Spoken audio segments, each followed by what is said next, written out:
welcome. For the benefit of those that are watching this back, Mike, Van and Melonine, and well met indeed. I'm Arachia Galadirth, and head of the budding team behind Divide and Conquer, and welcome back to Divide and Conquer as we continue on as the Anduin, episode number 22, and this one live streamed. So let us hope that we don't get Gleowine killed, although he's already dead, so we can't kill him again. But let us hope that something of that magnitude doesn't happen again. And we'll try our very best not to make any kind of issues. In the last episode, we fought off some Angmar forces and pushed them back into the Vale of Angmar itself. And we also mopped up what was left of Dol Guldur, really, didn't we? The army of Captain Snugger now leads that army. Has headed off over to Brown Boat. And we've managed to push them out of our general sphere. So that is where we are. Hello there to Nathaniel. You are the first. This episode, I'm probably shouting. This episode marks the first time I'm streaming not on NVIDIA. So there might be one or two oddities. So do please say if you see anything at all that you think is particularly out of the ordinary or doesn't really, or if the sound is off, if the visual is off, or if there's some sort of problem somewhere. Do let me know because this is the first time, as I say, not using NVIDIA. Oh, that's going to be frustrating. I need to just toggle that. Bear with me 1 second. Getting all the minor nuisances out of the way, as I say. Let's just switch that over there. There we are. Now we can see that much better. Perfect. We want to come over there. Link back. There we are. Predict how much money you will make from this one. I don't make very much money from videos, and certainly not from live streams. But so I do not know. Anyway, in the actual episode today for the Anduin, we hope to really put a start on our invasion of Angmar, hence the name of the last episode. And we want to really tidy up Dol Guldur. I think I just called them Angmar a moment ago. But it looks as though we, first of all, we need to move Radagast. I didn't do that, did I? Show cursor stat. Move character Radagast. Sorry for the tippy-tappy typing. Oh, you have to capitalize his name. 239342. There he goes. Yes, go and talk to the orcs and... Oh, I wouldn't say no to a ceasefire, actually. No, I need to defeat you, don't I? Why do I want to talk to the orcs? I can't really remember why I want to talk to the orcs. Oh, map information at the moment. Fantastic. Yes, we need to know where they are because we need to defeat them in order to win. So we do need to know where they are. Greetings to you all. Hello, hello, hello. And as expected, many more people this time, not from Europe. We've got Kentucky, we've got Texas, we've got Serbia, though that is Europe, and we've got Canada there.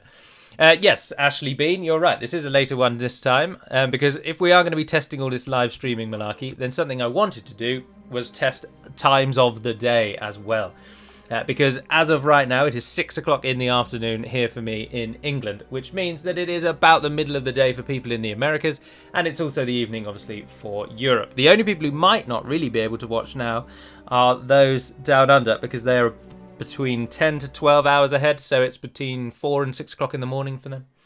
So we're probably cutting out the Aussies and the Kiwis, I'm afraid, which is a damn shame. But hello to you all. Hello, hello, hello. Greetings from the Philippines. Blimey. Let me have a guess.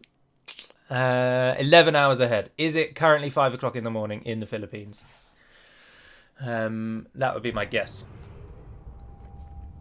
Hello, hello, hello. So far, nobody's suggesting anything is wrong or off with the stream. All the sound levels seem to be good, which is good. This is the first thing that I can talk about. Meithelberg has just built a mountain keep, and Lord of Links and I have been in great discussion recently, and we are both very much now of the opinion that actually the script will work. There was one problem with the script regarding local factions and the way it was working out what a local faction was. So that might still bite us in the bud. But the erstwhile other problems with the script have definitely been resolved. And I'll talk more about scripting and Lord of the Rings in just a moment. But first, we'll just get through the general hellos. Hello, hello. Thank you to Big Bubba Chief straight away for donating $5. That's very, very, very kind of you. And good luck with Whopper's promotion. Oh, yeah. Well, we'll see. Yao Pedro and Saar having a bit of a punch-up on the pitch isn't really serving us any in good stead, is it? Anyway, what are we actually up to at the moment? We are moving the army down here over to Dol Guldur to try and wipe Dol Guldur and also claim Brown Boat for ourselves. So we'll just go aggressive over there. We've got more forces coming from Dwinberg, although they are trash forces, but forces are forces, and we shall use them to our advantage. So get over there and you can be sort of a backup. Otherwise, though, we are just attacking Litash. I think we're in a good spot to do so now. Ah, and there's Karndum. Oh, and Karndum is bugged. I don't know why that is, but I'm sure it's been fixed in the in the later versions. But at the moment, Karndum is bugged, so I apologise for that. Elias Knockout says, "No, the sound is perfect, especially for my hearing aid. It really is one of the most fun things about you." Oh, thank you very much. I can hear you clearly. With most YouTubers, it's way harder. Well, thank you very much. I'm glad that I'm coming through clear and crisp. I think we can just end the turn again. We're going to be attacked by Dol Guldur in Brown Boat, I'm sure. They are not going to just let us walk into that region and do sod all. Hello from Colorado. Hello there. Rocky Mountain High is an absolutely fantastic song, which is one of the few reasons why Colorado is always in my mind, because I really, really like that song.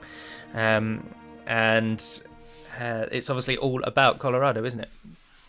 Which is the state that I've completely forgotten his name. The singer of that song actually comes from. And he died in the aeroplane accident, didn't he? But I can't remember his name. Thank you very much to Hamburger7 again for $5. That's, again, very, very kind. And you really don't need to. Just watch along and enjoy, is my hope, to be honest. Ah, someone from Jerusalem. Blimey. Jerusalem, incidentally, is an absolutely cracking song and a very patriotic song for us here in the UK. Despite the fact that, of course, the actual Jerusalem is not in the UK.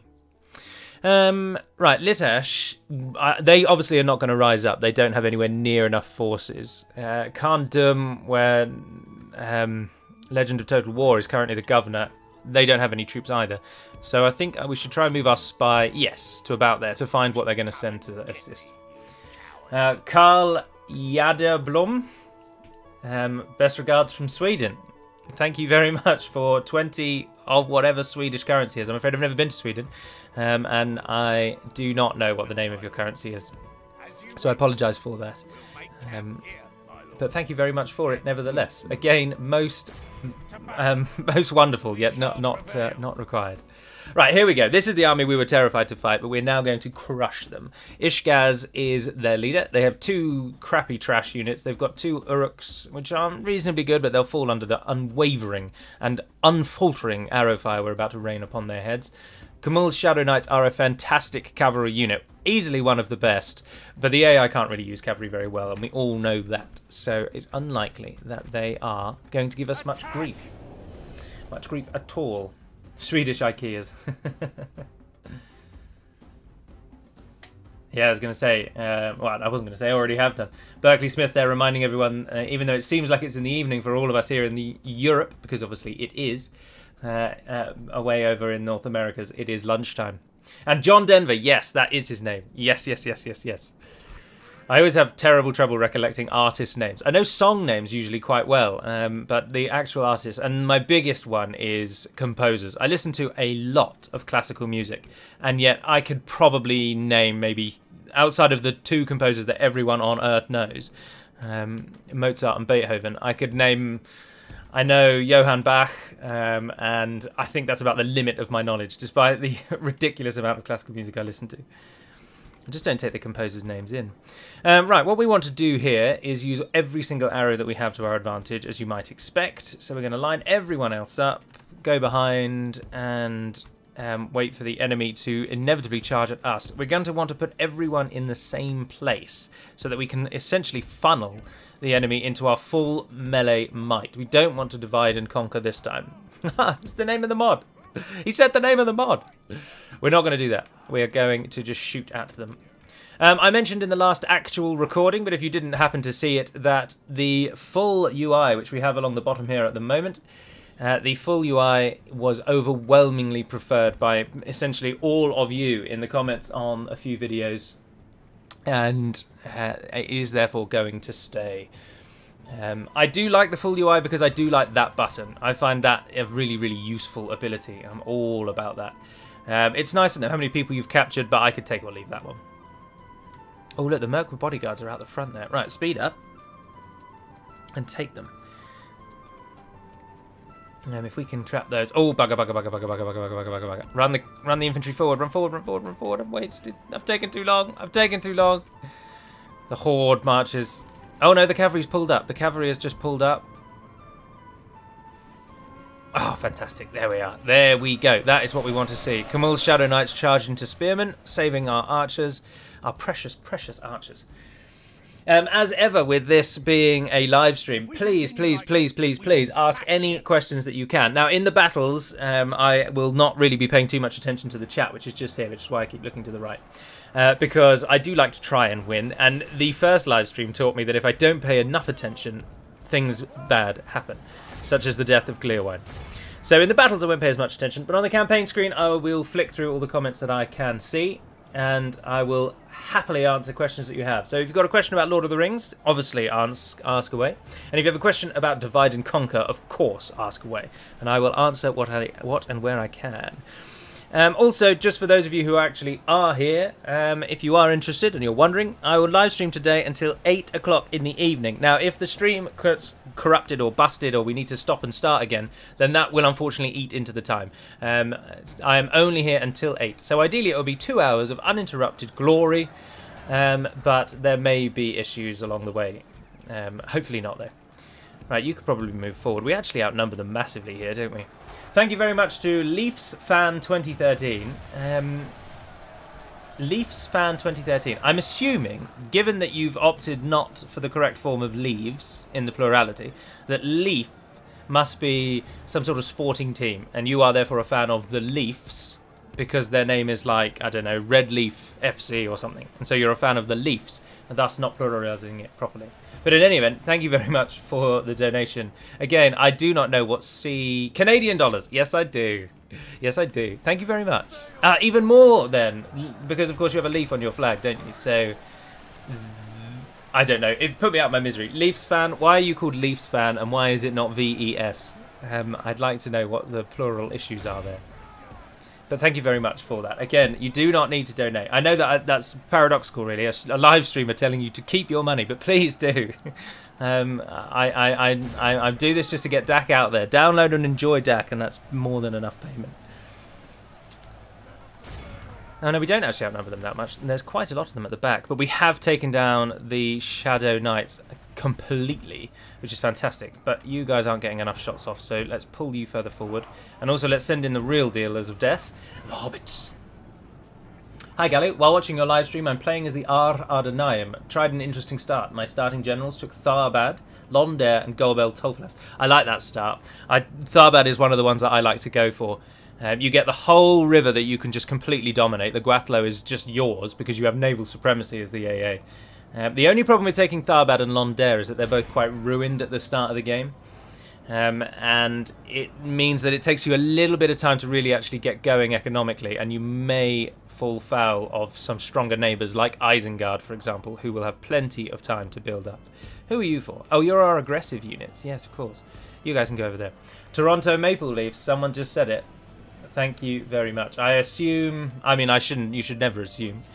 I don't know if that is... Is American football actually big in Canada, or are they massively into their hockey and things like that? Are the Toronto Maple Leafs a hockey team? Are they a basketball team? I don't know, I'm afraid. Hello, Carlos Gabe. I see you saying hello there. With most factions, it's hard to make an actual front line. Yeah, that's fair. A lot of factions have a lot of odd things going on. And contrary to some comments I've seen on a developer diary that showed the changes that are coming to Enid Wythe, they actually are remaining a very, very skirmish-based faction. There's a couple of throwing axes that have been thrown into Enid Wythe's roster, and they also still have almighty javelins, the best javelins in the game. So if you've seen the developer diaries of Enid Wythe and you're concerned that we've gutted their strength and removed their unique identity, and worry not, because we've not done that. But I have seen a few people complain that that is what we've done before they've even tried the release, which does make me chuckle. Tigray says that he's still on DaC 1, or she is still on DaC 1.2. Absolutely time to update. Not only are the older versions of DaC horribly unstable in places because of actual game-breaking bugs that were never fixed, but they are also just horribly outdated. There's so much new stuff, so many new goodies in the later ones you should check out. That's a hockey team. Thank you, Leafs fan. Oh, it's Leafs fan yourself. Thank you very much. Yeah, that makes sense. Isn't Canada almost perpetually covered in ice? So you have plenty of time to practice and plenty of opportunity to practice sports relating to and around ice. There are a lot more troops here than I expected, but we are absolutely dominating them. Dol Guldur are going to go out in a whimper rather than a storm. But that's always nice to see. There's a few things over here. Ah, the goblin trash units are at the back. Yes, of course. Angmar says, any plans to fix Great Beast's super OP performance, especially in auto-resolve? That is the reason why Mordor always destroys Gondor after 60 plus turns. We can certainly nerf the Great Beasts in auto-resolve to an extent, but unfortunately, in order to have them as good as they are, as with any elephant in the game, they will always be overpowered, I'm afraid. We can do certain things to try and weaken them in auto-resolve, but generally speaking, there's not much that we can do, and Gondor are always going to be up against it. Benjamin C. has just said, in capital letters, no, it is not, goddammit. Oh, I assume you mean about me saying Canada's covered in ice. I mean, comparable to the UK, our image of Canada, much like Russia, is just one of constant and blanket snow. Because we're lucky if we get a single snow day a year in the UK now. And indeed, this year we have yet to have any snow. Last year we had a spattering, like an afternoon's worth, I think. It gave a light dusting and nothing more, I'm afraid. So for countries that actually have real winter, it's totally alien to us here. Vincent Khatibi, is it a Khatibi, asks, Gallo, honest question. What would you like to do with Canned? You said that you want to remove the faction. What will happen with the roster and the land? Could that not make it too easy for DA and G? Canned aren't being removed. If I were the only person on the mod, I would remove Canned, and I would make almost their entire roster mercenary. So anybody in the whole game who makes it down to Canned's area would get their roster. Obviously, it wouldn't get the whole roster. We'd gut quite a lot of the units to save on space, but they would get. You would get a lot of Candish units as mercenaries if I had my way. But that's one instance where I'm not overly concerned about Canned being in the game, and there's had so much work put into them now that removing them now would be foolish. So I'm not advocating that at all. But I would have advocated their removal in days gone by. And certainly, as I say, if all the other modders left, I would probably consider cutting Harad. Aha, Mirkwood Uruks have routed and they are on the run. The Mirkwood Bodyguard is trapped over here against our two most aggressive units. Bjorning Axeman. Armour piercing, 7 attack, 8 defense, 6 on the charge. So we want to keep charging them in as often as we can. They will make short work of those bodyguards, I would hope, particularly if the skin changes get involved as well. But we do have to watch out because that is our actual faction leader today. Adam Donaldson says we had snow today, and I feel like I'm reading the news. You know, when you get there, when they always say when people write into them. Lost half their men. That's how it's coming across in my mind. Anyway, Adam Donaldson says that there was some snow today, and of course, yes. When I say England, I'm being woefully biased because I live in the south and we don't get snow, whereas you obviously up in the north, snow is a common occurrence, as you might expect. You've had very few problems with Divide and Conquer version 1.2, and it rarely or never crashes. And that's pretty good. That's pretty good. I was really, really surprised and very pleased to see that when I asked in the last Anduin episode 21, I asked you, well, please tell me your experiences with DaC. How does it crash? Is it stable? And to be honest, the overwhelming reports back were that actually it is really stable. I was also very, very pleased to read that those people who can't run large address aware, it seems to be that is because they have a cracked or pirated version of Med 2. And that actually anyone who has a real legitimate version of Medieval 2 has no trouble running large address aware. That's very, very good news, because of course we don't cater to those that crack, that pirate or crack the game. Medieval 2 is so easy to obtain legitimately and without breaking the bank at all. I think when the game is not on sale, it's like £10, £15, which is about $20-ish if you take everything off of American, which I don't think is absolutely. I don't think that's breaking the bank. And when it goes on sale, it drops down to the lows, like a $5 for the game. And I'm sure you could get it even cheaper on those other websites like G2A and Wasn't there another one that was similar to G2A? So we don't cater for those that have pirated or cracked versions because we'd have to do so much testing for such a small portion of the players. I just don't think it's worth it. Ah, the H is silent in Vincent Katibi's name. So is it Katibi or is it Cartibi? Is it R or A? Francisco Gomez Patrocinio says, I think great beasts are a nuisance. Yes, but as Gally once said, Mordor has to have something. Mordor does have to have something. They need to have strength somewhere. But equally, we are a little concerned at the essentially non-stop destruction of Gondor that comes about because of the overwhelming strength of Mordor in the auto-resolve. Gondor beats Mordor on paper in almost every single matchup. The great beasts are the only things that Mordor actually have as a feather in their cap. But unfortunately, they're such a strong feather in their cap that essentially they're wearing a feather that has a cap on the side. And we need to find some way to weaken them a bit. Cherries and berries. So we do need to deal with the great beast, but how we go about that remains to be seen. Anyway, let's speed this up. We can pop in and see our army smashing through these goblins. The only thing I miss, or the biggest thing I miss in Med 2 after having played Warhammer, is the ability to change the angle of the camera. Because you can't do that, and it's very, very annoying. But right now, for example, I'd like to look down. Now, something that you can do, oh, I've grouped everyone, is you can do that, where it sort of zooms in on certain aspects of the battle. But it's not really very good, is it? It's stationary for one, and it's quite jarring, I think. It happens too quickly. Peacekeeper 127, I completely agree. It is such an old game. Why bother? I can totally understand, and I mean, I'm advocating for illegality here, and so try not to quote me on it. Let's all let it go under the radar. I can completely understand pirating a game that is no longer available. Like, if the only way to buy it is a second-hand disc, and they're charging you 100 quid. Like, for example, Battle for Middle-earth. You can't get Battle for Middle-earth anymore without buying it second-hand off of someone who was price gouged unbelievably.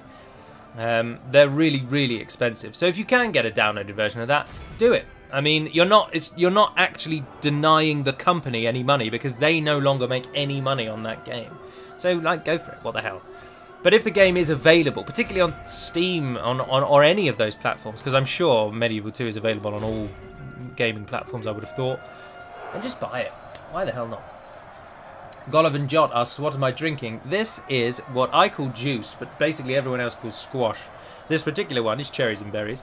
So it's a concentrated fruit liquid, and then you add water. So there's nothing sinister about it. Carl Jadeblom now suggests that Angmar have zombies for their thralls. No, that's never going to happen. We try to keep this grounded in reality. 146 Woodman Warriors. The only instances of undead in Tolkien's universe, to my mind, are the Barrow-wights and the Army of the Dead. And both of those are very, very specific causes. And the Barrow-wights as well are not numerous. There's not hundreds and hundreds of them. Even us having a unit of Barrow-wights is really stretching the law. So we're not going to be adding undead zombies as Angmar's lowest tier unit. That's a bit of a stretch. Oh, look, the elves have built an awful lot in here before they got going. Well, we'll sack it to kill the people that don't like us. Drop that tax rate. I don't know what we're retraining. What are we retraining? Oh, armour. Yep, some units can be retrained there. That's fine. Alright, we'll hang about here for a moment. We don't want to move out until we know where the main bulk of Dol Guldur army is. But Dol Guldur are very much, they're done. Like, our war now shifts entirely to the north, so we need to get Clearwine and Bjorn's Tomb up and running. Which we are trying to do remarkably slowly, though. Look at that. Oh, no, Mount Clearwine's at 32%. Well, that's good. So, let's get you militarized. Captain Wirech comes, but that's all. I think we're on an end turn otherwise.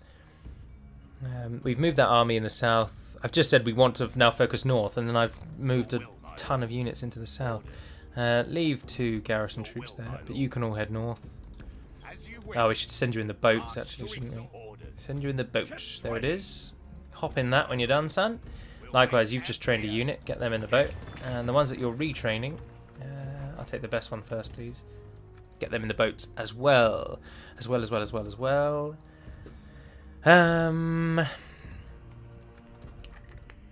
I think that's all then. Yeah, we'll give it an end turn. He says to Gritty. Steelsy says, Gallo, I've always wanted to travel to New Zealand on a Lord of the Rings tour, and I'm looking into planning a trip once COVID is over. Any advice or thoughts from when you went?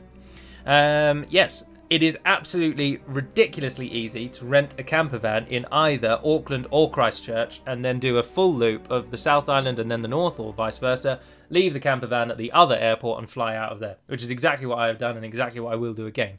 We chose to go into Auckland first and then go south and then up to Christchurch. It can, of course, go the other way. The other thing is that New Zealand is completely littered with excellent camping facilities. Some of them require just a simple donation as well. You don't even have to pay. You do. You pay a $5 or whatever. But you don't have to call and book. You just rock up. You leave your money in a little plastic envelope in a little wooden stand as you go. But the best thing about it is there's a dedicated website that covers all of these campsites and monitors which ones are active and which ones you can stay in. And you can essentially plan your entire route in the camper van, provided you have a camper van that covers you completely. I can't remember what they call it. Essentially one that deals with all of your waste as well. So it has a toilet is where I'm trying to go with that. Because you can't leave. If you don't have one of those camper vans, you need to stay on a campsite with a toilet, because otherwise you're not, strictly speaking, supposed to just wander around New Zealand's countryside leaving your rubbish everywhere. But you can plan your route around New Zealand using just, if you want, those sort of quote-unquote free camping sites. Get the words out. Which is fantastic, absolutely fantastic. The other thing to note is that, as you might expect, with Lord of the Rings being massive in pop culture now, and New Zealand cementing itself as a picturesque and idyllic tourist location, is that any of the major Lord of the Rings sites are remarkably busy. One of the busiest is the Tongariro Crossing, which is the location where they filmed any Mount Doom scenes and many Mordor scenes. That is ridiculous. You will be walking in groups whether you want to or not. It's very hard to avoid people on that one. So if you are going specifically, we're going to end the turn again. If you are going specifically to go from Lord of the Rings site to Lord of the Rings site, you will absolutely need to watch out for it being a bit busy. My last tip to you would be that the best location for me, other than Edoras, is far and away the best location in New Zealand for Lord of the Rings sites, because the minute that you look at Mount Sunday, you can just instantly picture Edoras built on top of it. It's fantastic. But aside from that one, you need to make sure that you go to a place called the Mavora Lakes, which is where they filmed the Nen Hithoil scenes, or the Falls of Rauros. Where Boromir dies. Obviously, Boromir dies on the shore of the Nen Hithoil, which is the lake behind the Falls of Rauros. But the place in New Zealand where they filmed those scenes is called the Mavora Lakes, and that was the most mind-blowing place for me. Hardly anyone went there because you had to go up a gravel path for about 30 minutes. So lots of the camper vans didn't bother going up there, and you just got this insane picturesque scene, and you get it all to yourself. It was brilliant. So make sure you check out the Mavora Lakes. They are south of Queenstown and down near the Fjordland, which is a long time of me talking about New Zealand. Anyway, Angmar have come. And speaking of the undead, here are the Barrow-wights. They're effective against armour. They have a 13 attack, an 8 charge, and a 21 defence. They are going to be hard to kill, but they don't have a general, and that's going to stand us in very good stead. Tir Lyth is unfortunately leading a pathetic little band. I'm surprised it thinks it's so heavily in their favour, because we massively outnumber them. But anyway, we're going in. Oh, the Nazgul are undead. Yes, of course. Although the Nazgul aren't really undead, are they? Although I suppose, in a strict sense of reading the word undead, they are neither living nor dead, and thus are undead. So that is correct. Self-maintaining van is the term they use. Thank you, Ivar. Yes, it is. Random Enemy 47 asks, Gallo, in your opinion, do the prophecies of Middle-earth gain their power once made, or are they more traditional predictions of the future? I think they are more traditional predictions of the future, because they are few and far between, and they just entirely tell the future. Although Tolkien always writes them as options or choices. I think almost every prophecy has an element of you are going to be presented with two choices, and if you do option A, bad things will happen, and if you do option B, good things will happen. And in almost all of the prophecies, the only prophecies that come to mind are the Doom of Mandos and the telling of Arvedui, the last king of Arnor. I can't recall any others. Anyway, to the battle at hand, we're being attacked by the stronger army. They came in from our top left, which is the orientation on the battle map. We are besieging the castle, which is coming from the south. So if we put our entire army over here, we can kill the reinforcing army before the main army even gets anywhere near us. But then it might give them that hill there as an advantage, because no, they're going to start down there. No, so we are going to fight and die on this hill just here. So cavalry. Oh no, I've not taken all the cavalry. I've taken every unit in, apparently. Cavalry, you come up higher, and we can rush you sort of down the hill when the time is right. We won't need many of the archers in dealing with the army coming in as reinforcements, but we'll give them at least one volley before we send in the melee forces. That's where the actual line is. Oh, we're going to cheese it so hard, everyone. We are going to cheese it. Oh, I cannot set my units up there. There we are. Right, you all go and stand there. And then the last few of you can group back up into group 1. Just come and stand behind, and we'll maneuver you as and when the enemy comes. The enemy have brought up more men. Perfect. Absolutely perfect. Right, archers, can we move you up here? Yes, we can. Run up there. Ground forces, can we move you further forward? Yes, we can. Run over there. That's the entire army until that force comes over. EJ3121, Arachia Galidurthan, did you visit the Shire set when you went? Yes, I did visit the Shire set. It is good. It is good to go to the Shire set. It's cool to just see how much of it is still maintained. It's a bit bizarre that you have to take a coach to drive to it, even though the journey's about 5 minutes. I don't understand why they don't just let people walk in and out on the road, but it must be some sort of agreement with the landowners who own the actual farm that the set is on. But it is worthwhile. In fact, I have a bottle. I can grab it because the headset's longer. I have this, which I brought all the way back from New Zealand, which you can buy in the Hobbiton set, which is just a ginger beer bottle with Frogmorton, South Farthing Frogmorton ginger beer on it, it says. You can't see because the screen's too bright. But I brought that bottle all the way back just to remember the occasion. I had to just go all the way around China with that bottle. But fortunately it stayed. Right, they're going down. What of the others? They are getting closer. So, Cav, you're Jav Cav, aren't you? But you're getting shot at by the looks of it. Pull around so that you can actually deter them. Don't shoot at the... Right, I think that's enough with the archers shooting on that side. Victory will be ours. Let's pull over here with our archers. Yes, that's fantastic. Yes, you all run over there. Early doors, look sharp. You're going to go down. You're going to go down. You three are all attacking. Oh, the Thralls are routing. Go and hit those Angmar archers. And the rest of you charge into the Witch Knights. Although, if we can get you to come around the sides, actually. And Cav, let's get the Cav involved over here. Znalniaskas asks, Gallo, have any of the changes for the goblins already been implemented? No, they have not. Moria has not yet been edited. Dunland has not yet been edited, although they're next on the list. And Canned have not yet been edited either. We have plans for Canned. It was good to see you, Arthanatos. Thank you for stopping by. Even for a short time, it does not matter. The time you're here is welcomed. If we continue like this, Gallo, what mic do I have? I have a Blue Yeti, the premier USB mic used apparently across the whole world if you ask Blue Yeti. Although their company's just called Blue, isn't it? I used to have a Blue Snowball and then I swapped to the Yeti and I never looked back really. Who's fighting them in melee? Why are you fighting them in melee? Right, you need to get these killed off quick. Why are you're now just running into them? Just pull back. Just pull back. What are you doing? Oh, well, take them out of the group. They've been sacrificed. Right, the rest of you, come and stand over here. Right, try and run everyone over here. Try and run out now. Try and run out. Try and run out. Who's that come down there? Barrow-White's bugger. Who can we sacrifice? Yes. Valesmen, offer yourselves up as a sacrifice. It's probably a bit too late to try and maneuver to where we want to go to. But we'll give it a while. Are you fighting? Oh yeah, I've completely ignored you. Oh, you killed whoever charged into you though. Oh, that's always good to see. Come down here. Oh, Glorfindale's prophecy on the Witch King's death, yeah. Bit of a technicality that one, isn't it though? That he was killed by Eowyn and not... Because, I mean... I know that many people like to try and change it, but man is also a synonym for just humankind, like mankind. I know obviously that's favours men massively, because we are also men.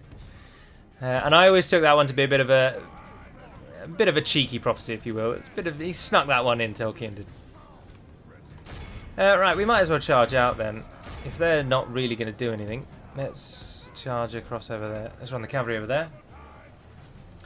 Do I intend to do a garrison in the towns like in Warhammer 2, for example? I'm not really sure what you mean by that, I'm afraid. The battle seems to have turned against us. Sorry. We must act and halt this turn of events. These snowy battle maps are so bright. It's redonkulous. And it's not turning against us. We're definitely going to win this. Yeah, alright, the Barrowites are going to give us grief, but... Yeah, the Barrowites are already griefing us. Ah, bugger, and skin changes. Please tell me that the general's not in there. Yes, good. The general, at the minute, is in the centre of our screen somewhere. Ah, there he is. Fighting on the front lines. That's not really ideal, but it'll do. Cav. Right, let's try and run you out. They're never going to get out, but we'll try. Do not get caught on the halberdiers. This is our front line. Our archers still have plenty of fight left in them, but let's try and get them in a bit of a better position on that hill there. Cav, did you make it out? Yes, looks like you did. Looks like you did. No, you didn't. We don't want to just offer you up, but you're not going to get out now. I don't think you're going to make it out now. Right, head round there, head round there, head round there. We are going to take a lot of losses. Those Barrowites are going to mow through our army like an overused metaphor, like a hot knife through butter. Come on, archers. Just stand where I want you to stand. Oh, you're so annoying. You're so annoying. We've lost a lot of our army. We've also completely lost the benefit of the landscape. That was poor form on my part. Our cav is actually down that hill. Try and come back up there. Yeah, no, we've played this badly. We've played this very badly. And our archers now have no cover. And look, what are you doing now? You were standing over there. Just stay where you're told. Why does the AI hate formations and hate doing what it's bloody told? Oh, it's because all of you are on bloomin' runaway. I forgot to turn them off runaway. Skirmishing is useless in this game. Target those dark blades. If you can hit the dark blades as well. So can you. Oh no, shoot the Barrowites right in front of you. Oh, they're moving across that field like a slow-moving force of death. No, this battle map is absolutely ruining us. It is. We are losing all the initiative. Absolutely all the initiative. Storage sheriffs would have been fantastic in today's army, alas. And we've not been able to use our cavalry. This is a crushing defeat. This is going to be a crushing blow. I don't think we're going to have a crushing defeat, but we're going to lose, and it's going to be... We really can't afford to lose this. Give them one of them. It's the like there aren't actually that many forces of Angmar's left. These bloody halberdiers and the Barrowites that are massively inflating their victory odds. It's just unfair. It's just unfair at this point. Skirmishing is luckily viable in the later games, but Med 2 is just terrible with it. Absolutely correct. Not only do they not skirmish very well when you actually want them to skirmish, or rather, sorry, not only do they skirmish when you don't want them to, although I forgot to turn it off, so that's my own fault, but when you actually want them to skirmish, and you tell them you'll send them away from the main army, there'll be one unit running at them. They've only got one unit to focus on, and you say, skirmish that unit, run away from it, keep shooting at it. They don't. They just completely mess up, and one or two of them will inevitably start fighting that enemy unit, and will always lose, and it's just nonsense. They are terrible at skirmishing. Who's that on the hill there? Oh, that's our archer unit. They made it alive. Oh, come back in, guys. Come back in. I mean, I do think we probably will actually win this, but we can take so many losses. Can we get our generals out of it alive? No, I think the general's probably going to die, I'm afraid. I think that one's almost certain. Oh, I apologise about the brightness going up and down. That's something I'll look to do. I'll look into more in the future if live streaming becomes more of a thing. But of course, when it's snowy battle maps, the screen gets lit up quite a lot, and then when it's dark battle maps again, it goes back to a better brightness. And there he goes. Our general's just died. I know what you're all screaming. You're all saying, Gallo, stop playing on time 6. But the only unit that's really left fighting are the Barrowites. Everything else is dead. Captain Wirech has gone just as Fastred. Oh, it was Fastred who died. No. Fastred wasn't even... Look at that. He's not even really in the battle. Oh. We've lost our other greatest general. I think that's all of the custom generals now accounted for. Right, so the only thing really left fighting is this unit over here. Just run into them. Let's get this over and done with. Let's end this hell. Oh, the enemy general, the actual general, is still out there somewhere, isn't he? Oh well. Fastred died, everyone. Fastred died. Half of our men. There are 2 Barrowites remaining, but I think they'll be taken out. And I've got a unit there routing. All you're up against now is Iron Crown Longbowmen. I mean, come on, finish them off. Cavalry charging in. Yes, there we are. And now they're routing as well. Fantastic. Right, what's actually left then? There's one Witch Knight there who's getting a full volley of arrows. Come on, guys. Drop him before he reaches you. Go on. Oh, Archer's just running away casually. Yes, down he goes. So all that remains now are those Barrowites. Right, Cav. Let's show the undead how they can let's really give them a welcome to the Vale. Oh, fantastic. Taken with arrows. Taken with arrows. Oh well, Fastred is gone. We no longer have custom generals, and our greatest hope in conquering of Angmar proper has gone the way of the dodo. Total kills, the Golden Sword, 129 Vale Archers. Second place, 112... Sorry, what? The Bandits got 112 kills. What? They're easily the worst unit in that roster. Oh, that's a cracking day. I'm happy with that. The sad news of Fastred's passing is sad, sad news. But the great news that some bandits who we have paid money to came out of that as one of our best units. That is worthwhile. And I can show you this properly now because the lighting is dimmed down. There you go. It says South Farthing, as you can see across the middle there. And it's just a big bottle now. There's nothing left in it, as you'd expect. But it was very tasty ginger beer. All the way from New Zealand. Sebastian Weinart asks, one question if I may. You floated the idea of adding a script to merge the elves of the woodland and Lothlorien some time ago. Lothlorien. Anyway, you would consider something similar for the dwarves, Erebor and KD. Yeah, I suppose. Those are the kind of scripts that I think are worthwhile adding because they're very late game and they're entirely up to the player if they want to take advantage of them. So the way that we hope to implement the Lorien and Woodland Realm script is the modding team, while some people dissented, the overall vote was that we should allow you to merge them if you want. So at the end of the Woodland Alliance script, we haven't actually implemented this in the game yet, but at the end of the Woodland Alliance script, this will probably be after version 5, I'm afraid, you will have the option of actually just merging with the other nation, or rather they will join you, so you'll get whatever Lothlorien have if you're the Woodland Realm and vice versa, and that's an option that's available to you, the player. You can reject that. So essentially the Woodland, I think we're going to set it so that you can either reject the alliance wholesale, and then if you would reject the alliance completely, you won't have, the alliance will just end, you'll get your unit. You can accept the alliance and then accept the troops but don't take on the other nation, or you can merge together entirely. Those will be the options. Right, we want to try and get that militia garrison up as quick as we can, because Angmar are now coming with a vengeance. That building took a single turn to build. Are you serious? Now here's the question. Do we go Woodman? Do we go Bjornings? We don't want Aethiode because we don't really want cavalry, because we're going to be defending a lot of cities. So who are the better for defending cities? The Woodmen get the archers, the trackers and the foresters, and the wardens are their best defenders. Now we've got to do Bjornings, haven't we?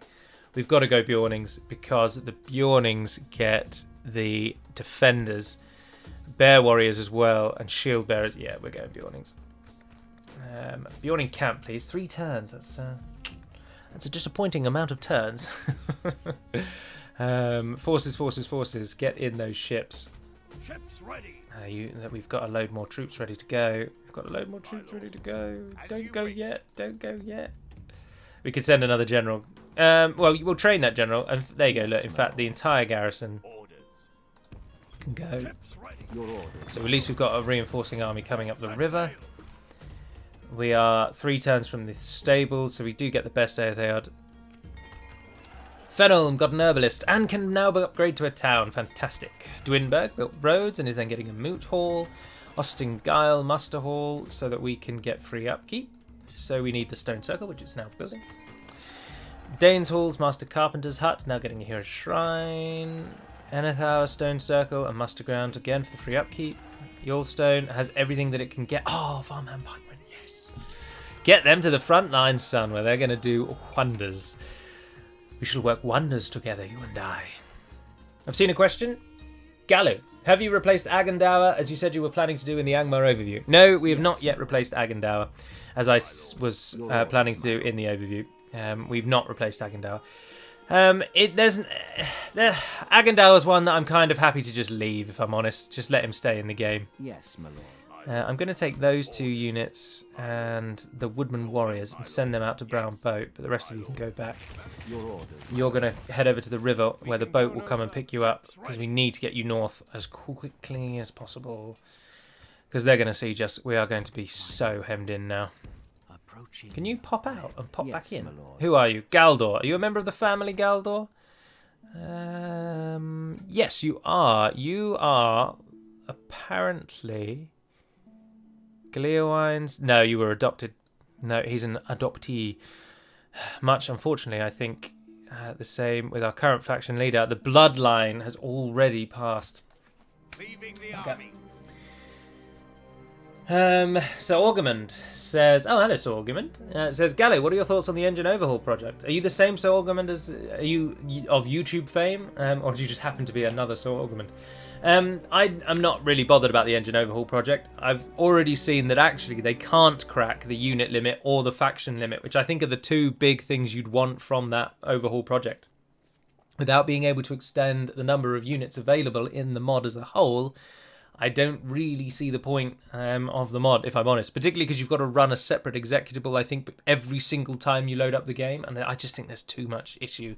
There's too many problems with having to run something else before you run the game. And we need to cut down on problems, to be honest.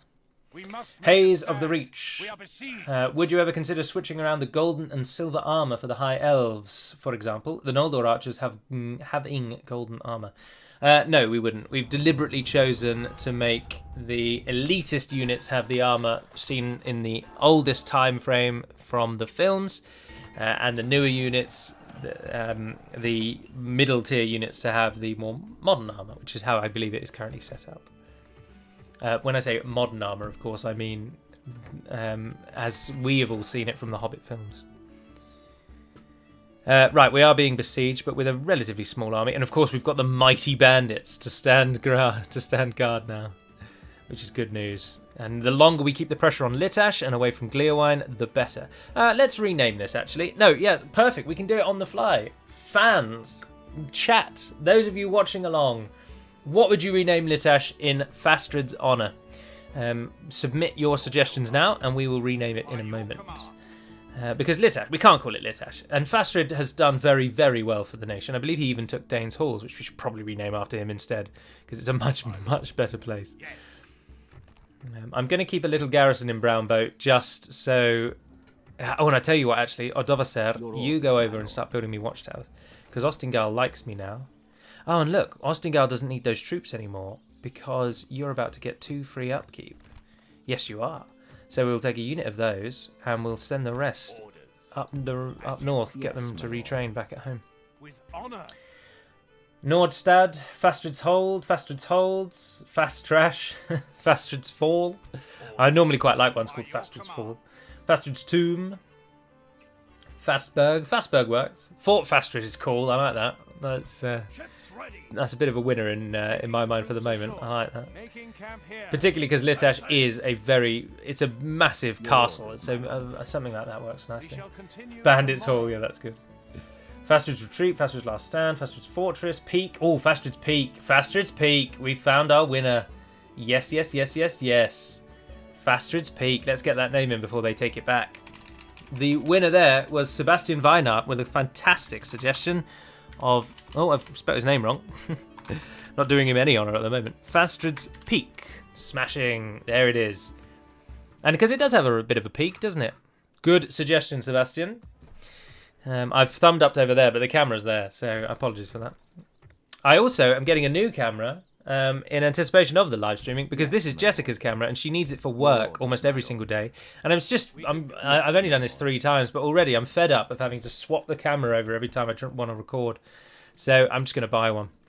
But then in the back of my mind, one of the few, you could say, what am I after?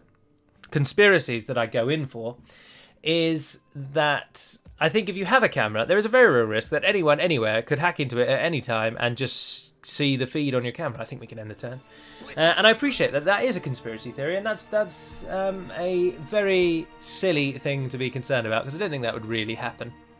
But it's certainly a consideration in my mind when I think of having the camera on all the time. So whenever I do have the camera over here, I unplug it every single time I finish using it. And I think I probably will do the same with the other one.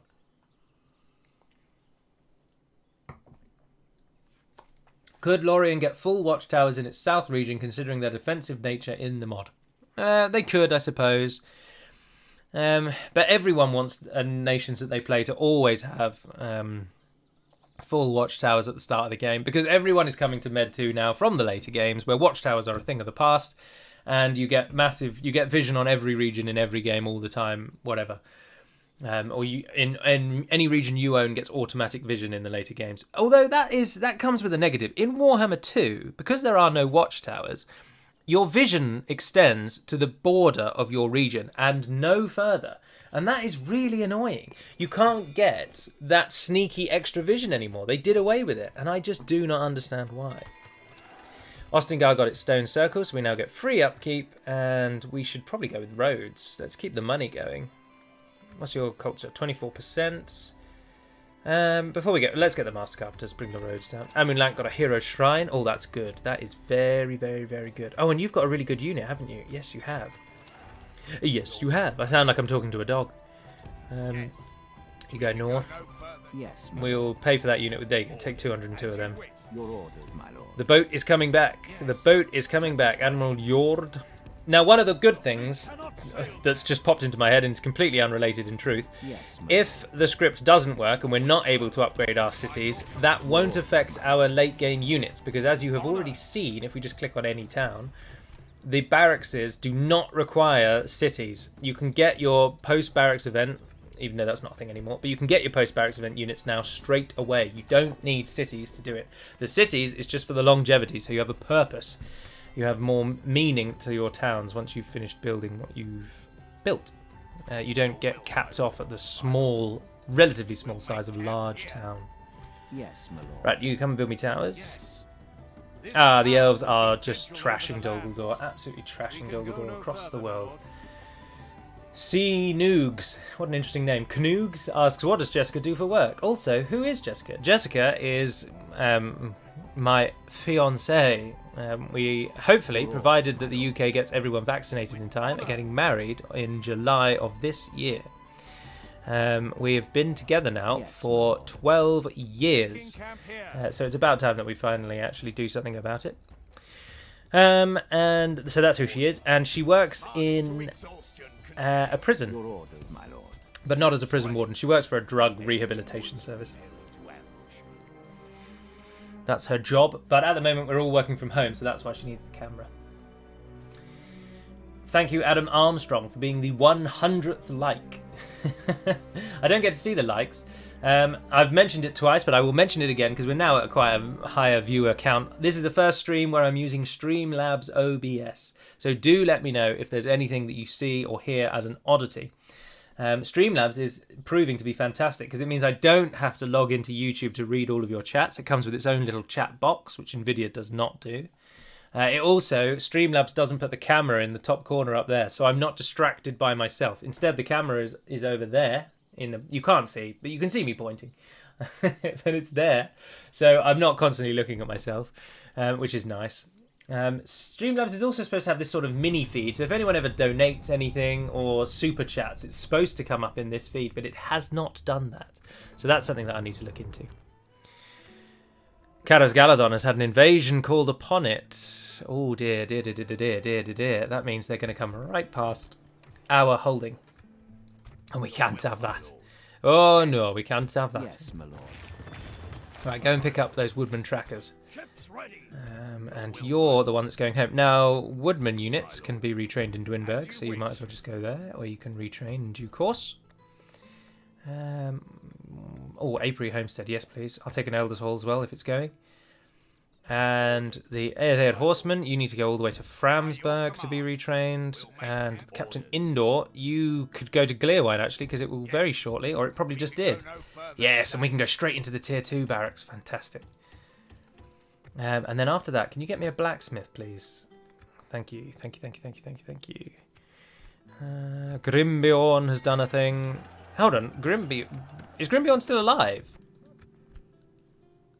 No, I was going to say he died ages ago. Is there someone else called Grimbeorn? What was that message? I did not read that.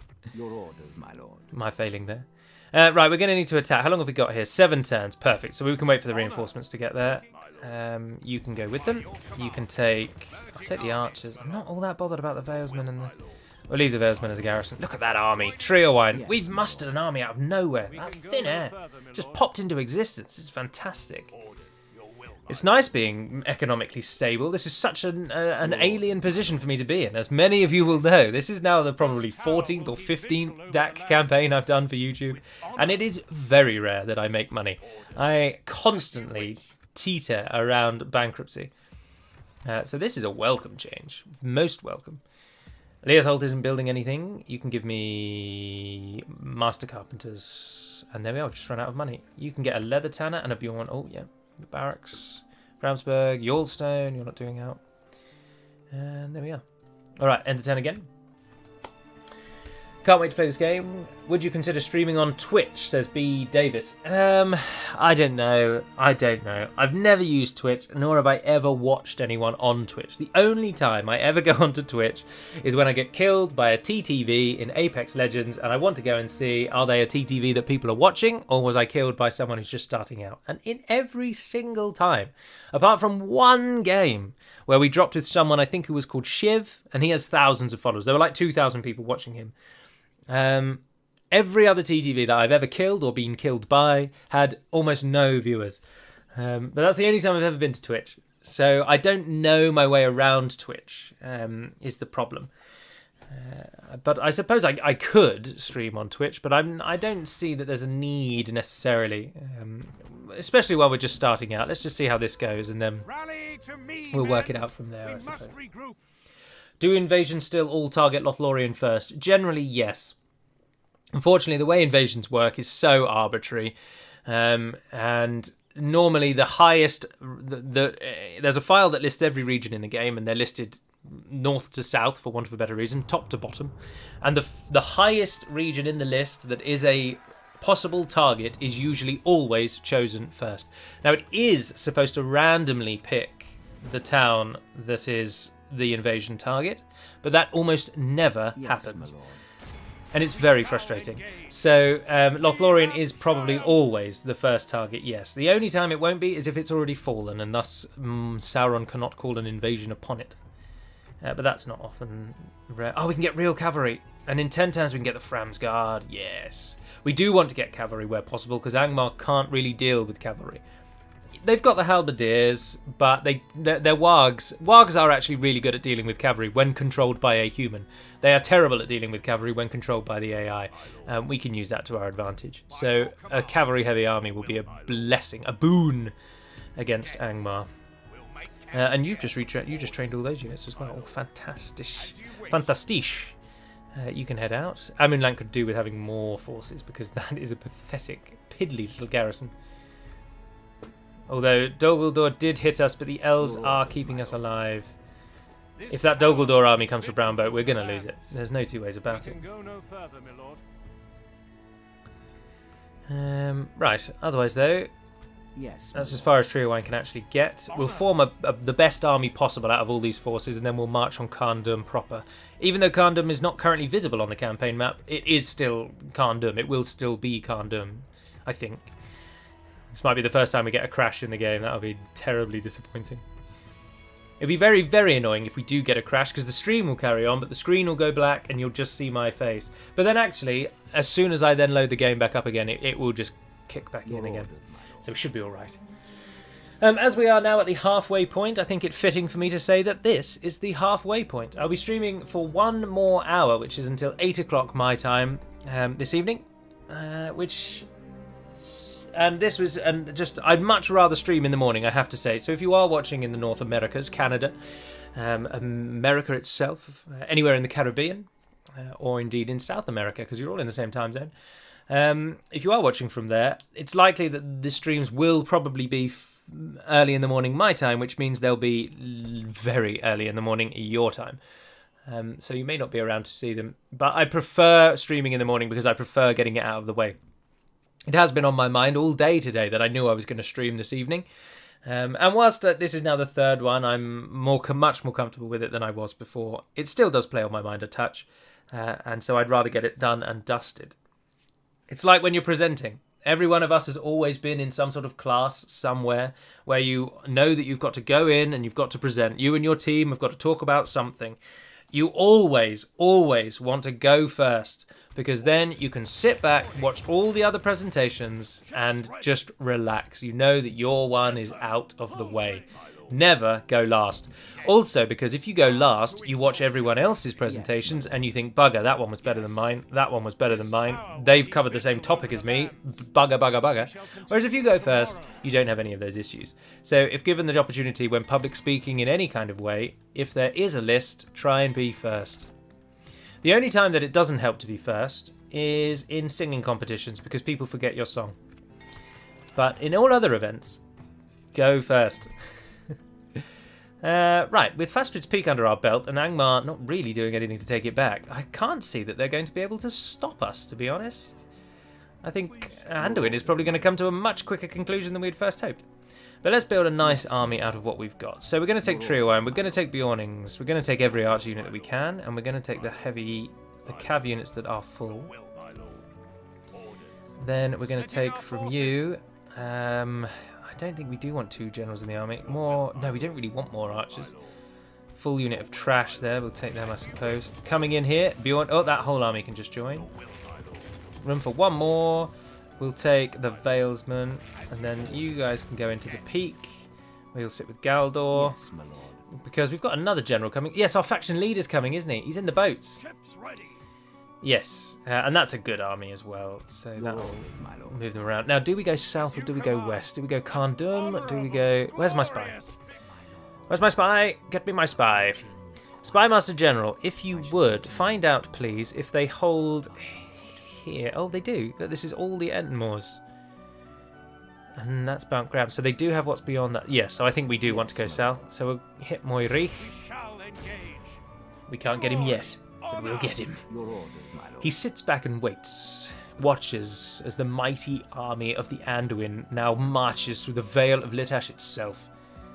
With Carndum but a stone's throw from our army's grasp, Angmar are counting the days until they are out. Steelsy, any plans on the top 10 Pike/Bodyguard video? Yes. Yes, Steelsy. I would very much like to make the top 10 Pike video. It is absolutely on my list. I just haven't gotten around to it. The problem is gathering together all the evidence, gathering together all the information for the actual video itself. My thinking, after reading many of the comments on how should you do the top 10 pikes, is rather than pitting the pikes against each other, we should actually do some sort of bridge battle, put the pikes in front, or some sort of battle where the pikes have at least their flanks covered and the enemy has to come towards them. Do some sort of battle like that. and make them fight the enemy for, say, 30 seconds or a minute. Do that 3 times for each pike unit. Take the average of the amount of kills they get and list them like that. You can then also do kills versus versus KD. So you can have raw kills or and KD, which is what I've done in many of the others. Oh, only the start. Refugees flooding into Mythlond from the attack on Forlond come with ill news.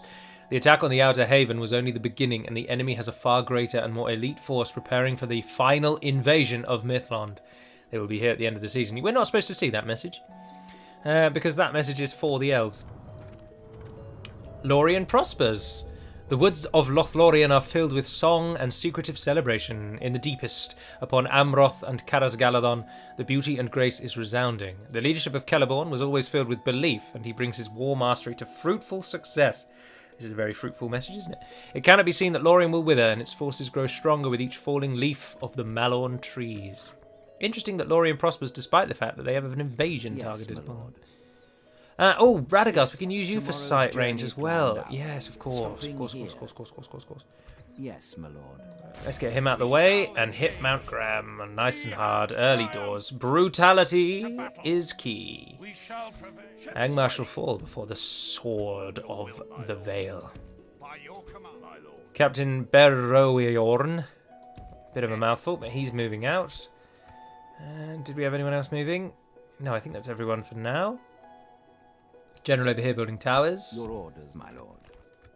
This tower Yes, will otherwise we can end the turn again. Oh, we did have one more. splitting the troops. Honey cakes. Is your creative mind, in that you enjoy creating storylines, useful in your work? No, not at all. My work is wholly unrelated to creativity. I'm a lawyer in real life. I thought the new Ered Luin unit were halberdiers. Yes, I believe they are. No, they were changed. They were changed to something else. They were they were something. No, they were strike infantry, and then they were changed. But I can't remember what we changed them to. Benjamin C asks, Arachia Galadirthan, when does Mordor's anti-rush script end? Mordor's anti-rush script ends after the taking of either Minas Morgul, the Black Gate, and then I think Cirith Ungol. Either the capture of those, or I believe turn 40. I think it may be less than that. It may be lower than that. It might be 10:30 actually. Ah dear. The great elven haven of Mythlond, once the jewel of the coasts and shelter against the growing shadow, has been sacked. The mighty towers and glistening domes of the sea wall lie broken on the bed of the Gulf of Lune. Though the defenders fought with all the strength they could muster, they were undone by the sheer size and savagery of the coming Arden Naim. Truly, the sons of Númenor. For who else could bring down such a mighty bastion? Let's do the unthinkable and just go and have a little toggle fog of war and see how much of Linden fell. Ah, interesting. Forlond did not fall to the Ardenaim, even though the message suggested it did. Harlond hasn't fallen, but Mythlond has.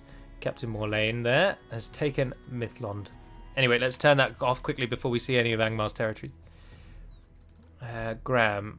Earchain, Wild Riders, Mount Graham Riders. Now they'll get a garrison, annoyingly. So we can't really rush them just yet. But any troops we do have, get them into that castle. Oh, your training point is up there. That's why you're sending everyone out all the time, isn't it?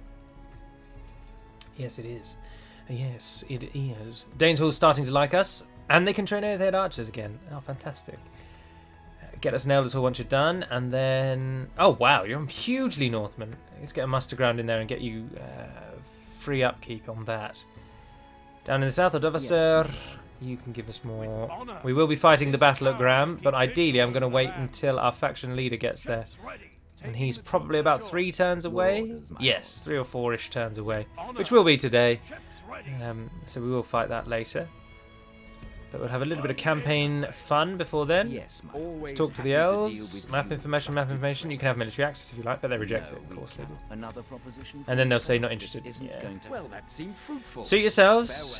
Suit yourselves. It's not like I'm saving your northern border or anything. It's not like without me, the elven blood, the precious elven blood that you've chosen to stay here in Middle-earth would be scattered and currently watering the fields of the Bruin. No. No, of course.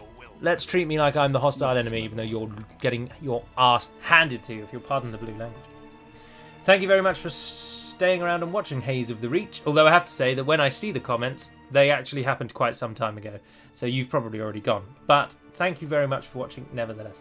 Do remember, any questions at all regarding DaC or regarding Lord of the Rings, please do ask. And if I can answer, I will answer.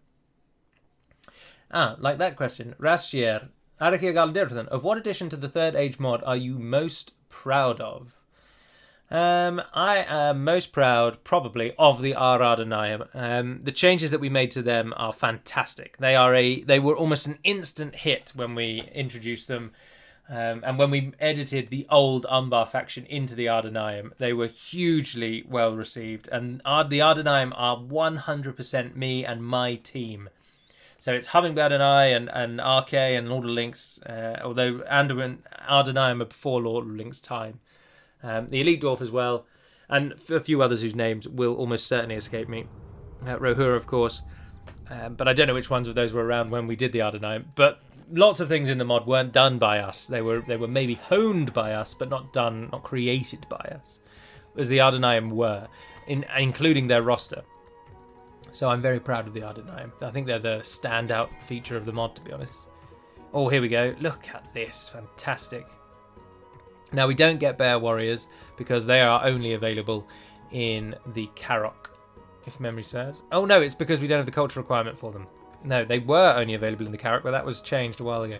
We won't get them for a while, but we will get some Elite Bjornings now. Are you building me my blacksmith? Yes, you are. We should be able to get everything here, really. We'll stick it with the blacksmith for now. RC1138 Boss asks, Arika Galadirthan, does the destruction of the ring change the in-game time to the Fourth Age? No, it doesn't. No, that's not possible, I'm afraid. You can't change that on the fly. You have to set that at the beginning.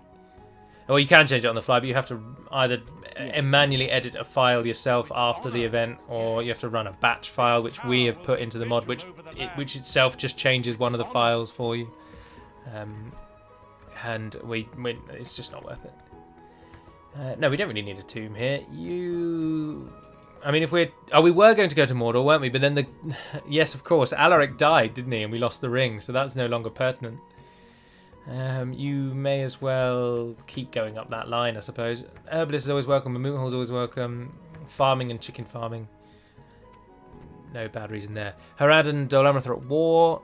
Herodluin and Bree are allies, and Eastlings and Cand have declared a truce. Interesting. How many turns are you holding out for? 8 more. We might, because he's not actually going to make it into the battle, so it might be worthwhile just going now. We've got overwhelming numbers. They don't have a very good game. Yeah, what the hell? Let's just do it now. We mustered those armies so quickly that I'm not worried if we take losses here. And now that Mount Gleerwine is pumping out troops... Oh, they only get 3 garrison units. Oh, glory be. Now, everyone cross your fingers and let us pray that it does not crash. We have fought here before in another version of the game. We haven't fought here in the Anduin one, and maybe there's a file missing when I copied it across. You just never know. Hold on to a thing. Everyone hold on to something. Come on, come on, come on, come on, come on, come on, come on, come on. Yes! Yes, yes, yes. Welcome to Mount Graham. It's a very, very simple battle map, and it will probably present a bit of a challenge because they're going to either, I should imagine they're all going to stand up by the gate, but look at this wonderful hill you get when you come down. It's fantastic. Who is on the battering ram? We don't want you on the battering ram. We want the cheap crap units to take the battering ram. And everyone else, except for that unit, stand as close to the door as you can get. That's going to have to do. You're not close. Get closer, get closer. Who's got the other ram? You can drop that. In you go, up you go. Start the battle. Men of the Vale! Angmar have such a cool central flag as well. It's the only one that we had put this sort of odd texture pattern on, so it just looks good. It just looks good. Slippery Knights. Slippery_Knights, sorry. Adakir Galadirthan, could you make a video of your top 5 to 10 factions in the mod? Oh yeah, that's a good idea actually. That is a good... I'm going to write that down actually, Slippery Knight, because otherwise I'll forget that. I'm going to write that down. Top 10 factions. My personal top 10 factions. That's a good idea. And then it's not objective then either, isn't it? I'm not saying they're the best factions. I'm saying they're the ones I enjoy the most. I think that's a good idea. You're onto a winner there. Absolute onto a winner. Yeah, right, let's speed it up while our army moves up the hill. And then let's painstakingly move everyone else up the hill as well, so that we're ready when the time comes. Just so that we're ready when the time comes. Get all of you. Cavalry's not going to be all that useful, but we'll send them up anyway. If I move them all up as a big group, they'll all do very weird things, and it'll all end badly. So if we send them up like this, they'll all go to where we want them to. And the ram should hopefully go through first. Is there any more fantastical elementals you wish you could add to DaC? If Divide and Conquer or Third Age Total War were in the Warhammer engine, I absolutely would add eagles, without a shadow of a doubt. We'd probably add dragons really sparingly for maybe Gundabad. I'd love to see a Balrog in the Warhammer engine. That would be a dream. But there isn't really anything. We don't like, as I've gone over many times before, we don't like taking a metaphorical dump on the lore, so we wouldn't add anything too wacky and too wonderful because they don't exist, so we don't add them. Right, let's pause it while we set all of these up. So archers, you're all going to come in here, and hopefully you're all going to be able to fire at the units in the middle. Oh, look, that one won't line up where we want it. Oh, there's something stopping it there. That's annoying. I can get you to there. Right, and then all the melee forces, we'll group you up now. Group together, stand together, and then come and stand at the bottom of the hill.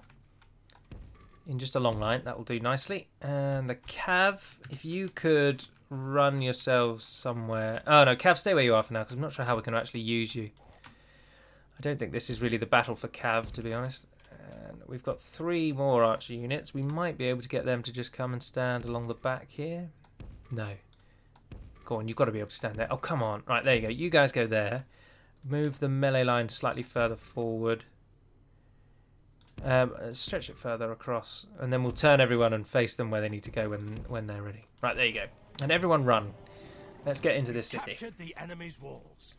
Dol Amroth, Bree, and Dorwinian as a top 3. Yep, you've pretty much guessed it. Oh, bugger. Please tell me the melee forces are the front ones. No! The whole plan has been ruined because the archers are in the front line. Ah. Why would they charge their wargs in like that? What have they just obtained, just achieved, other than disrupting and ruining my nice little line? Don't fire at will. Don't antagonise the rest of the army. Can we just run into the settlement, please?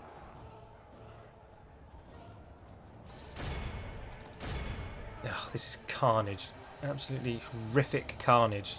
The AI has decided we have this absolutely wonderful hill in the centre where the town square actually is. But we're going to forego that. We're going to give that up willingly to rush at our enemy and fight them as they come down this slope, so that they not only have increased melee attack stats and better defence, but we also then get completely broken apart.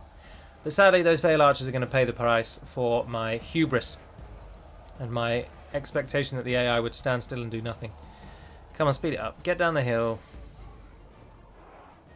And then just push the enemy away from the archers. I really do not care about there's nothing in this army, the enemy's army, that's really a threat here.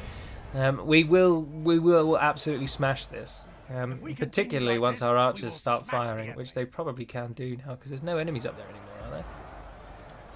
No, they're just all standing on top of each other. There we go. They're sort of forming up into horrible lines. Look how much they're standing on top of each other. Oh, how I hate archers when the AI controls them. It drains me of my will. It drains me. It saps me of energy dealing with archers in this bloody battle map. Well, not this map, but in this game. Run back up the hill. You're standing on top of each other as well. All the melee forces are down. Our general, we can get him to go down. Right, so that is the entirety of the AI's defense, apart from 1 unit of thralls and 1 unit of orc defenders. Everything else is now here, standing wonderfully displayed there with that little button in front of us. So it's just a slog to the end now, everyone, I'm afraid. Our archers might get some kills off, maybe. I doubt it very much, though. As you can see. Oh yeah. Just change. Like, just swing around. That's exactly what I wanted. Yes. I rushed in the archers first. You should always run the melee line in first. I know. And now our archers are going to be basically of no use whatsoever. But do fire at least some arrows. I think I'm not too bothered if you kill some of our own. The battle is very much in We our have lost favor. 1-1 Victory at the will be moment, ours. which is damn near diabolical. But whatever unit there was on the left-hand side there is getting massacred. We've got some orc defenders here that we can hit as well. Look at the beautiful firing Only position half that the we're enemy in. force remains. Absolutely fantastic. Now we should start to see real results. The Witch Knights are coming. Let's stop them, shall we? Our melee line can now form into a proper line. The Witch Knights are about the only thing left that's a threat, and they're pulling back. They can't decide, do they want to attack, do they want to pull back? They're not really sure what they're doing.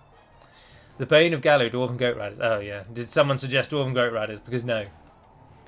Which are we more likely to add? Goblin Spear Riders, Hobbit Cavalry, Dwarven Goat Riders, or Elvish Elk Cavalry?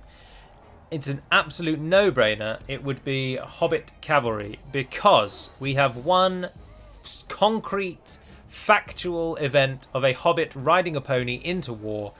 And that, of course, is the most famous Hobbit, Bull Roarer Took, at the Battle of Greenfields, who famously rode a pony into that battle.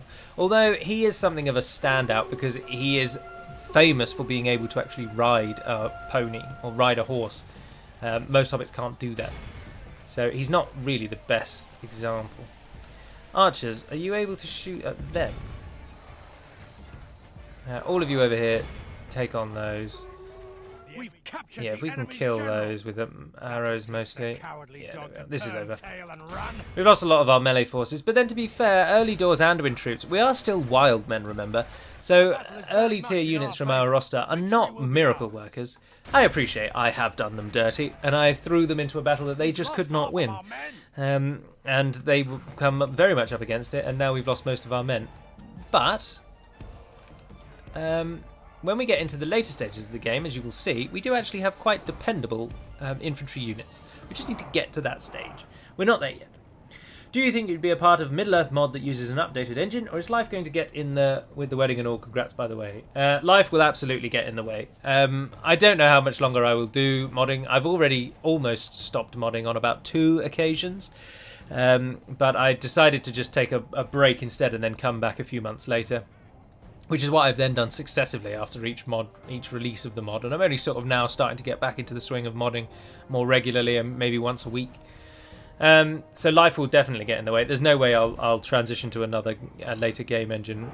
When all of this is said and done, once I stop with Divide and Conquer, that will be me stopping with modding as well. Our melee forces have once again been cut off by the enemy. We're up against Thralls. Very much in our favor. Victory will Thralls be do look quite cool, though, to their credit. I know that they're the lowest unit in the enemy's army, but I think they look good. It's always nice to have units looking good. We've pulled in the cavalry at the last here. Dwarven Goat Riders sound like a hilarious unit. Dwarven Goat Riders are a ridiculous unit, and will never be seen. Alright, let's use our javelins on whatever's left. We've got some savages. I really like the look of the Rudawa units. They look so good. We've got some Orc Defenders going down. Javelin fire. The javelins are finished. End this. 27 Thralls. Our men have taken control of the city. Fighting to the last. Brave men of Angmar. Misguided, This is a clear victory. but brave. We lost 1,500 units. Whoops, springs to mind. Top kills, 162. Bjorning Axemen. 107 Vale Archers, 102 Vale Archers. So the Vale Archers did actually then pull out. I've not taken a swig of the drink. I've pulled it out then. James Wood asks, if you stop modding, would you carry on with YouTube? Probably not. I think when modding and when YouTube and or modding stops, the other will as well. The one thing really driving the purpose of my channel is to sell you all on the new features of Divide and Conquer. And if I stop modding, whilst I'm sure that whoever takes over from me as modding team lead and then the modding team themselves, I'm sure they would let me still have access to DaC and they would let me still record, but I would no longer really know what was going on. I wouldn't have that like, I wouldn't be in touch, so I wouldn't keep up with the changes. And also, I think the two, in my mind, very much do go hand in hand. I don't mod as much at the moment because I consider both YouTube and modding to take up the same slot in my sort of hobbies list. Your orders, my lord. And so I think they would stop one and together. When one does, the other will. And there we are. We have taken Mount Graham. And we're sending our little spy here down to see what he can see in the moors. There's Morvatarth. That is what we expected to see. Yes, but what about the one up here? Without question. Khazad-dûm have Kameth Bryn. Blimey, O'Reilly. I shall continue Khazad-dûm are aggressive. Oh, of course, that region was removed, wasn't it? So there's only Morvatarth and there's only Kameth Bryn. But Angmar are not going to do well now that we're gutting. These are their core territories. This is where they make the most of their money. They are not going to keep up the fight on their western bounds with us knocking on this eastern side. And they're at war with Dunedain, Bree, Khazad-dûm, Ered Luin, me, Lothlorien, and the High Elves. Oh dear, they're at war with everyone. Yeah, they're not going to do well. Angmar will shortly be taken out, which means we then have to muster south and go all the way down here to deal with the goblins, because they are our victory conditions. How are we doing on terms of victory conditions? We hold control 17 regions and we need 30. Other than that, we do need Khazad-dûm West, so we've got to hope that Khazad-dûm don't take that. But Mount Gleowine's about to train our most elite units. Framsburg has just trained. We've got AFA cavalry out of that. Got good units coming through from there as well, so it's all going rather well. End the turn again. Oh, I forgot about the boat. Gallo online as Captain Orange Lipstick. Oh, my lips super orange. It's probably because of the red drink. I do have a new haircut, actually. Yes. This very day. Ah, Brasidas, hello. Vrasidus. You should rename Mount Graham to the Vales Tomb or something in honour of all the Valesmen you just let die there. Let die is a strong, strong phrasing. I personally wouldn't choose, if I'm being honest. Peter Lindholm asks, what are you drinking? That was asked at the beginning of the episode as well. It's just juice, squash, cordial, call it what you will. It's just fruit juice, but a squash version of fruit juice. That's all it is. We're here for you, not for your knowledge of the mod, so we'd all still watch even if you stop modding. Well, that's very kind of you to say, James Wood. I would still obviously be massively in the know on Lord of the Rings, so I'd always bring that to the table if I recorded Divide and Conquer stuff. But I think you possibly do underestimate how much it brings to the table that I am the current leader of the mod, and how I can bring up-to-date updates about the mod to almost every video. For example, when I did the DCI Last Alliance videos, they were nowhere near as popular as my DaC videos, not by a long shot. So there was still the Lord of the Rings aspect, because of course I could talk about the Second Age, I can talk about the Third Age, talk about any age. Name the age, I'll talk about the age. But because it wasn't as up-to-date or as pertinent to the content that's usually on the channel, it suffered. I think the up-to-date mod info is a big pull for many people. I want you to go to Fastred's Peak, not with Captain Grimm here. He's our cavalry general. Speaking of cavalry generals, let's get Garnock to bugger off. And Yes. Britta, I think you should go for Khazad-dûm. And what we will do then is Grimm here, you come and mop up these armies with your cavalry force, and then we'll send units from Fastred's Peak to garrison Mount Graham. And our new favourite son, Triowain, will head south and take Morvatarth, so that we've got our southern staging point, and we can't be hit in the back then either. Framsburg built mines and is now building the next tier of the building that we need for the towns and cities. Or we can get Hero Shrine in Bjorn's Tomb, which is good. Bjorn's Tomb's going to be too late to the party. I think Angmar are going to be dead before Bjorn's Tomb can really actually do anything of note. Get a moot hall as well. Then you might as well get a muster ground after that. You might as well just build everything. What the hell? We've got the money. We've got the technology. We can build it. I'll take that. And you really need your culture up. 57% though. Why can't we... Because I haven't even built a muster ground. Right, we'll get the muster ground and then we'll get free upkeep there. Just make sure everywhere else is building a thing of use. All roads, yes please. And in the south, let's get an air camp down here in the south, because we haven't got one in the southern section. In the southern theatre of war. Our farming, leather tanner. Leothalt, you can give us roads when the money comes back in. 10,000 a turn with these armies. That's fantastic.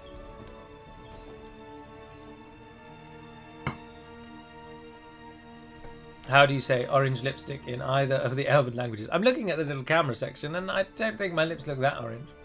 I'll have to watch it back and see what it looks like. Possibly a lighting issue, I should imagine. And possibly the squash. How do you say orange lipstick in any other... No, I don't know the word for orange in Elven, nor the word for lip, nor the word for stick, I'm afraid. The 8th age. Now, you see, Vincent Katibi, you've gone too far there, because we are currently in the 4th age of the world by Tolkien's reckoning. So there is no 5th and there is no 8th. Lucas Garnek asks, in DaC, is there any option to put boxes under dwarven crossbowmen? They can't shoot while standing on the walls because they're too short. No one can shoot while standing on the walls because the game's archer, the technicalities behind archers are absolutely ridiculous. And archers who would ideally fire from the top of walls, which would be their most ideal firing location, turns out to be the worst place to put them. It's very annoying. Meithelberg built a stone circle. It didn't even have a stone circle. It hasn't even got a barracks. Dear oh dear. Let's get a Bjorning one. What the hey. Get me that, get me that, get me that. Good news. Right, here we are. Now we're free to do our plans. So, Lord Britta, you're going to Carndum. You're going alone. Oh, what's that? Oh, Sons of the Fallen. Yes, please. We will take those in lieu of... We've got a lot of archers in this army, so one of the archer units can go. I can't actually move them out, so it's going to... Oh, I'll take all 3 of those, to be honest. We're going to get an archer unit, so we'll get rid of another archer. And... probably another archer, actually. Fantastic. What a nice little army. Britta's going to go and take Carndum. Grim here. You are going to fight this fellow, and we're going to school them in the ways of Anduin cavalry. We're also about to see the Eotheod cavalry in action. Eotheod cavalry are basically the same as they were before. There they are at the end. Surprising that they're not the general. Would you say the Ents are the strongest large unit? No, I would not. The Ents aren't very good. Never really were, unfortunately. The Great Beasts are probably the best large unit, because the Mumikas are a bit too clunky, because they stretch the engine in a way that it does not like to be stretched. Don't read into that comment. And so they don't really work very well. But the Great Beasts do work very well, because they are the size of elephants, which they are supposed to be.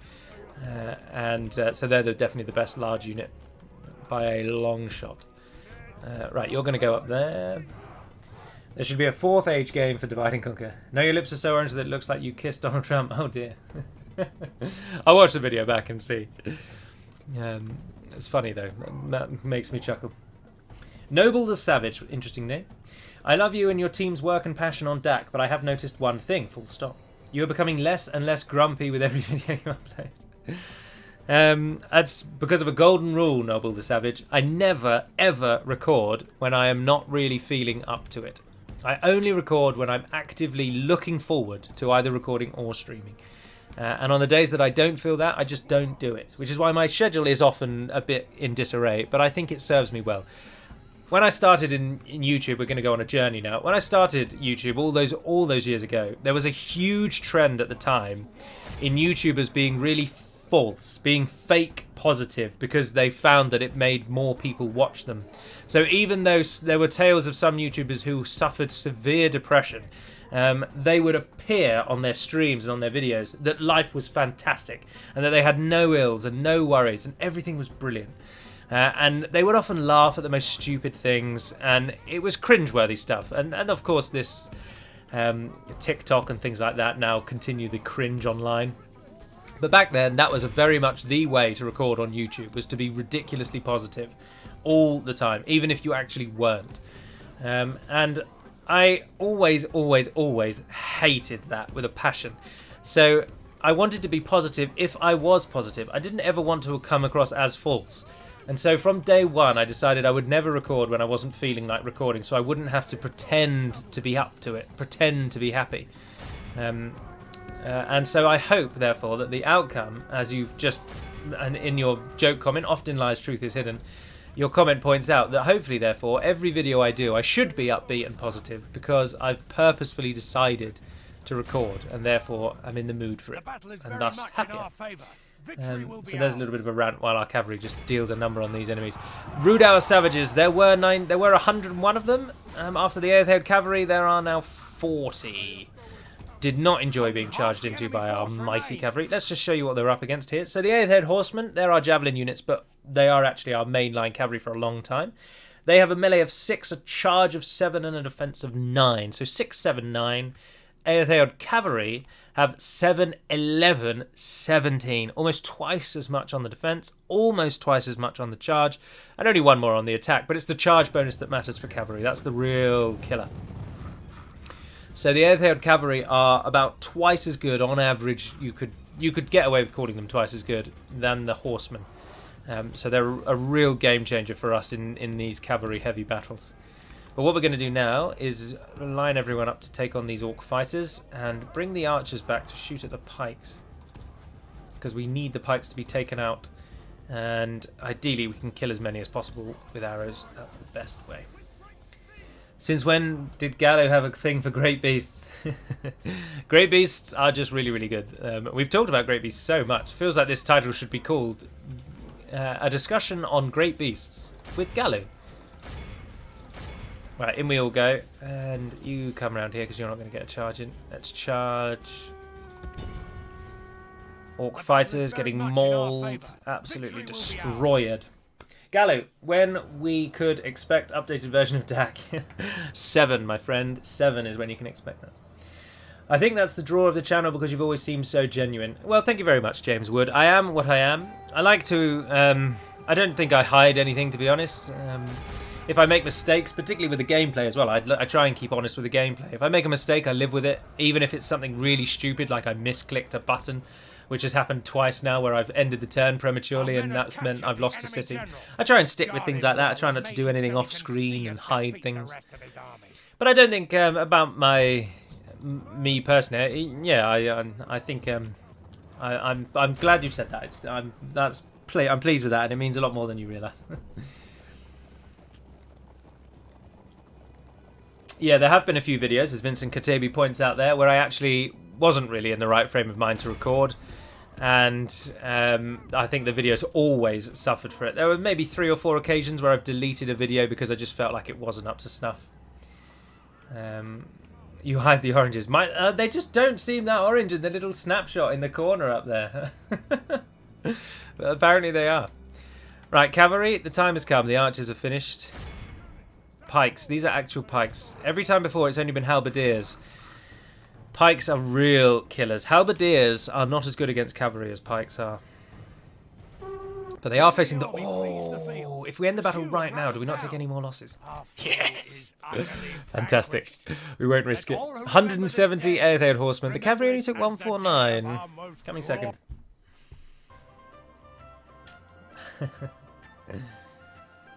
Welcome, Suyash Bhagwat. I don't know whereabouts in the world you are, but it is currently 20 minutes to 8 my time, so there's only 20 more minutes of the stream. Nagesh Sonowane says, I'm not always online and I've been watching since 1 year I subscribed. Pixelated Apollo, Gallo, Izzy are the few channels I have watched.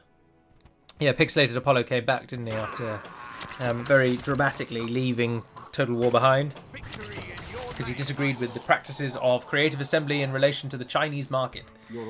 And he took a stand and he said no. And then he came back about 3 weeks later, I think.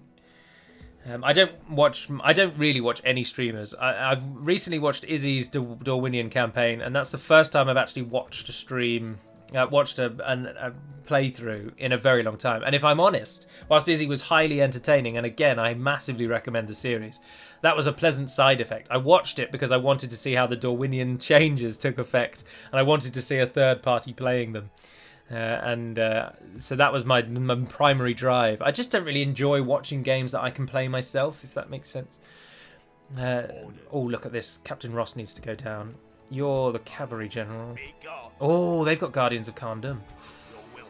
Always nice to see. Right, Galdor, you're going to go to Mount Graham because it's a much prettier prize. The cavalry's going to join the cavalry, though. All three of you are going to definitely go to Mount Graham. We'll take with us the bandits. The bandits owned it, didn't he? We'll leave man. You will just take the bandits. That should be enough of a garrison force. We wiped everyone out in Fastrid's Peak, so they won't be up to scratch.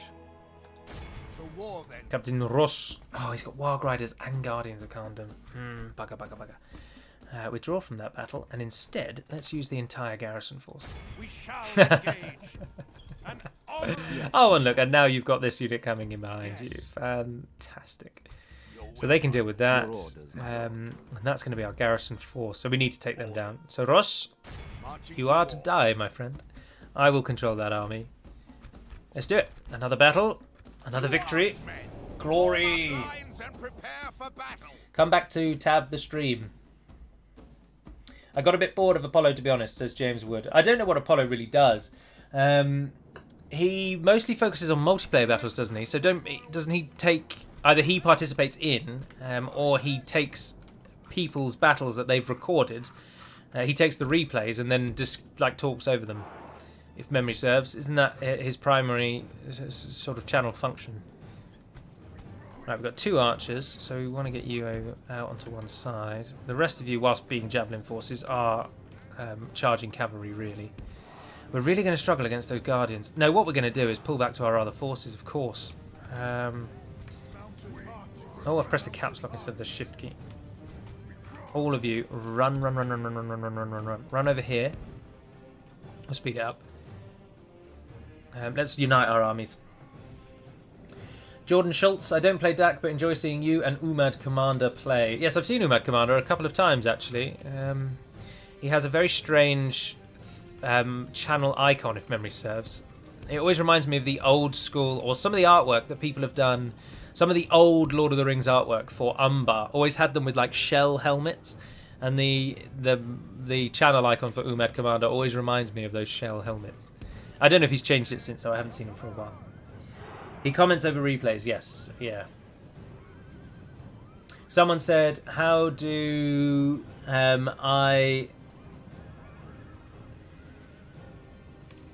how do I compare to Izzy in terms of play? I think Izzy is much, much better at the game than I am. I've never really been particularly good at the game. I have a really, really, really lackadaisical approach to playing the game. Once I know that my nation is going to win, or more accurately, with the extra information that I have having modded the game, and if I know a certain faction, I'm going to beat them easily, or I just know that the campaign's going in a win, it's going as a sort of win direction, I really don't try that hard in my battles. And it often leads to real problems. I think when I do actually try, I can do some really good things, because I've been playing this game now for 7 years, so I've got a few tricks of the trade. But I, generally speaking, just don't try that much in battles, which is my biggest failing. And some people probably find that really annoying, and they probably struggle to watch me play. And I can understand that. I think that's why the channel's probably never exploded. Well, that, and it's a really old game as well. But I am too lazy with it. I am much too lazy. Like, take this battle right now, for example. I know that we're going to win this no matter what we do, so I'm not microing my army as I should be. I'm not focusing the right units in the right places. I'm about to be charged by cavalry, although you might just be able to nip a shield wall off before they hit you. Maybe, just about. So I'm a bit too lazy with the way I play, so I think Izzy is probably much better than I. And indeed, from what I've seen of him play, he certainly is better than I. I also do have a habit of getting my generals killed, but a lot of the time that is not on me. That is not on me. The generals just like dying. It's ridiculous how easily my generals die. When I've seen when the AI, for example, will fight to the death, and the general will be the absolute last man left alive. My generals died charging into peasants. It just winds me up. It massively winds me up. Right, you guys run back into them.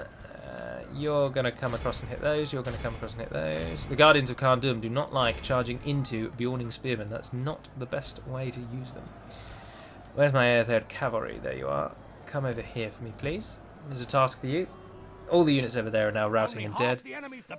The Guardians are really the only force that's actually going to fight us now. Izzy is definitely a lot better at keeping custom generals alive. Noah Nieto asks, are you going to do a lore video soon? Almost certainly not, Noah. I would say that if you came to my channel for lore videos it's probably no longer the channel for yourselves. I might do another lore video at some point in the future, probably coinciding with the release of Amazon's Lord of the Rings series, because I'll probably then be really keen to do videos of that nature again. But the channel's never going to be a lore channel at its heart. It was always an ancillary project. And there are so many good, dedicated Lord of the Rings lore channels that will give you a lore video once a week. And I appreciate that everyone has their favourite YouTubers, and I'm speaking without trying to sound horribly vain. I'm sure for many of you I am your favourite Lord of the Rings lore YouTuber, and so I apologise that you're not getting the content that you really, really want to see. But the lore videos just take way too long, and they're the ones that always make me feel like YouTube was a job. They just sapped my energy so much. It takes about 5 to 6 hours to do a lore video, because you've got to research it, and then you've got to do all of the editing in the video, and it's just way too long. I don't want to spend half of one of my only 2 days off a week editing lore videos. So that's why they don't really appear on the channel anymore. Still a 9, Izzy. People would bash me if I lost a general in this battle. Meanwhile, on this channel, we haven't lost general whole 2 episodes. Something is wrong. Yes, cavalry generals are the easiest to accidentally kill. You're completely right, Antipius. They practically beg for death. It's like we're fighting with dwarven slayers from Warhammer. They want it. They call out for death. It's ridiculous. Behold, We got them there. We lost a few more than I would have liked there, but we're still early doors armies. The 8th Ed Cavalry are the only currently late game unit we've got in our army. We lost quite a lot of them, actually. 8th Ed Cavalry, 31 casualties. Whoops. Is DaC 64-bit only? No, I don't think so. Well, yes, strictly, technically, because DaC requires at least 4 GB of RAM, really, which you have to use the large address-aware patch for, and that's not compatible with 32-bit. If you want a good lore channel, History of the Ages is the way to go. Yep, completely agree. I'm part of a Discord channel with every current active Lord of the Rings lore YouTube channel. And so I've spoken at length with a number of other Lord of the Rings YouTubers. And I can definitely attest to their diligence and their care as well. Don't believe what Reddit would have you believe, that we're all plagiarists out to just squeeze money out of the Tolkien estate, because that is what Reddit would have you believe. Yes. We all come to this with passion, and hopefully it shows in each and every video in each and every Lord of the Rings YouTube channel. I don't think there are any Lord of the Rings YouTube channels that are in it just for the money. If you're making content about a thing, you've got to like it at least a little bit, haven't you? Anyway, anything we can do in the south so that we can get more forces to the north? I don't think so. I really want to retrain that unit. Oh, they are now being retrained. Fantastic. Can you get me the next tier of barracks? Yes, you can, but we need the hall, which we haven't built yet, which we're building right now. So that'll come on the next turn. So that's good. Right, we're closing in on the end now, everyone. Only about 10-ish minutes remain. So if you've got a burning question to ask me, then please do fire away, lest your time run out. Come and get me. Oh no, I'm not going to fight you. You can't get to Mount Graham at the moment, anyways. You've got to go round me. Did I execute everyone in Mount Graham? No further, my lord. Yes, I did. Hex Us the Pious. I like the way you smuggle your great lore knowledge into your gameplays, just mentioning pieces and bits of the legend here and there. Yeah, I like to do that, to be honest. I think that's one of the draws of the individual videos, like the 3 videos a week on DaC, for example. It's not all about DaC. There's Lord of the Rings snippets here, there, and everywhere as well. What's this theory about squeezing money out of the Tolkien estate? Well, of course, any video on YouTube that's longer than 10 minutes and over, and provided you have a certain number of subscribers, you make money on the videos. I make money on YouTube. That's not a surprise, I'm sure, to any of you, because enough of you watch the channel that you watching the ads gets me a bit of money. So there's suggestion that people are piggybacking on the fact that Lord of the Rings is so popular. They put minimal effort in by just copying and pasting stuff from Wikipedia's, from various wikis, sorry, and they just regurgitate that. So they don't do any research, they don't do anything at all, they just read something from the internet, put it on YouTube. And people on Reddit suggest that many of us, that is all we are in it for. They say things like, such a shame to see someone who's just in it for the money. They use those horrible ways of talking. One thing that I hate the absolute most online, and it's really pedantic to be honest, is that people don't preface statements with the words "in my opinion," And it really, really winds me up. And it shouldn't wind me up because the opinion is inferred. But it still annoys me so much. If you are stating an opinion, you should state that it is an opinion. You shouldn't try and pass off your poor judgment on others as fact. Or what is, in my opinion, poor judgment of others. Holy sugar plum fairies. They've come round the mountains. They've come round the mountains. Yes, my lord. They are trying to pull a fast one on us. This tower will keep. But no, they can't attack anywhere other than their target, which is Lothlorien. So with any luck, he's just going to walk all the way down the Vale. But can we allow an Angmar army to just walk through the Vale? My lord. I think from a role-playing perspective, we can't really go about that, can we? He's not a particularly big army. Maybe can you guys get some stuff? If every town just trains troops, just real quick, no matter how poor or otherwise they might be, just train troops. Oh, somewhere was going to build something, wasn't it? I finished a thing somewhere. Dwinberg, yes, you're going to give us the Woodman range. I didn't forget. What a glorious day. I didn't forget. Right, I'm going to take your army there, pop them into that ship. Then we're going to head up to Bjorn's Halls, take the forces there as well. Oh, Bear Warriors, 14 turns. Get our finest troops out. Oh, where's Radagast? Where did he go? Oh, there he is. We used him as a scout, didn't we? Without question. Right, why don't you go back down here, actually, just to make As sure that you Khazad-dûm West is still available. Yes, And my Triowine, do head round for Morvatarth.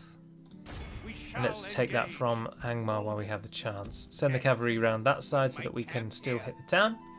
And then the turn again. What do you think personally about the name for today for you, Captain? Orange Lips, yeah.